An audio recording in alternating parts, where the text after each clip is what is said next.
Isa siya sa mga naging mukha ng martial law. Ngunit naging mukha rin ng EDSA People Power. Pero sa totoo lang, si Juan Ponce Enrile walang naging iisang kulay sa politika. Ipinanganak noong February 14, 1924 sa Gonzaga, Cagayan. Hindi naging madali ang kabataan ni Enrile na nakaranas na mangisda at maging houseboy para tustusan ang pag-aaral. Pero nang tumungtong sa edad na 21, nakilala niya ang tunay na ama na isa palang politiko mula sa prominenteng pamilya. Sa tulong ng ama, nakapagtapos si Enrile ng kursong abogasya bilang cum laude sa Universidad ng Pilipinas at nagka-masters sa Harvard Law School. Pero simula 1966, gagawa siya ng pangalang higit sa sinuman sa kanilang pamilya. Nang maging Undersecretary at kalaunay Acting Secretary ng Department of Finance ng administrasyon ni dating Pangulong Ferdinand Marcos Sr. Nagsilbi rin siyang Justice at Defense Secretary sa ilalim ng parehong administrasyon at kalaunay madidikit ang pangalan sa mga kontrobersya. Have proclaimed martial law in accordance with the powers vested in the President by the Constitution of the Philippines.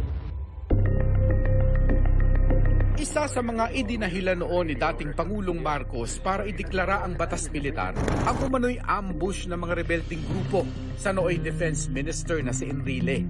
Dalawa ang bersyon niyan sa kasaysayan na parehong galing sa kanya. May puntong inamin niyang peke at palabas ang engkwentro, pero kalaunan ay iginiit niyang totoo. That's silly because martial law is already going on. Why should I take my ambush to justify martial law when it was already on, irreversible day?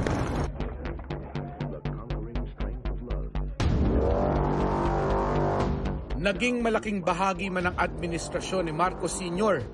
Isa si Enrile sa mga naging mitya rin ng EDSA People Power Revolution noong 1986. Kumala siya at ang nooy AFP Vice Chief of Staff na si dating Pangulong Fidel V. Ramos sa Administrasyong Marcos. Nagsilbi pa nga siyang Defense Minister ng pumalit na si Pangulong Corazon Aquino. Pero kalaunay pinagbitiw at kinasuhan ng masangkot sa umano'y planong kudita laban sa Administrasyong Aquino. Tila mauulit ang kasaysayan nang ipaaresto naman siya ni dating Pangulong Gloria Macapagal Arroyo noong 2001. Matapos iugnay sa paglusob ng mga taga-suporta ni dating Pangulong Estrada sa Malacanang bilang protesta.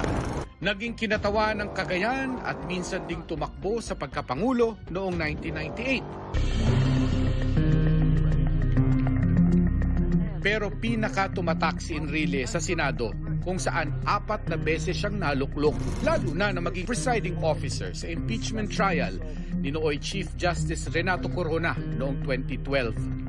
Hinangaan ang talas ng isip niya sa kabila ng edad. I'm not going to allow any slight, any abuse of authority against this court for as long as I am the presiding officer.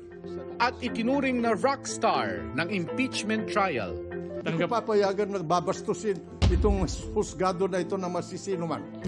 Pero 2 taon matapos niyan, isinangkot naman si Enrile sa kontrobersyal na pork barrel scam at kinasuhan pa ng kasong plunder. Gayunman, pinalaya siya noong 2015 nang payagang makapagpiyansa dahil sa lagay ng kalusugan. Tuluyan siyang inabsuelto sa lahat ng kaso kaugnay ng pork barrel issue noong October 2025. Pinasasalamatan ko yung mga magistrado for rendering justice to all of us. I knew all along that I'll be acquitted because I've not done anything. Nag-anunsyo man ng pagre-retiro sa serbisyo publiko noong 2016. Tumakbo muli si Enrile bilang senador noong 2019, bagamat natalo.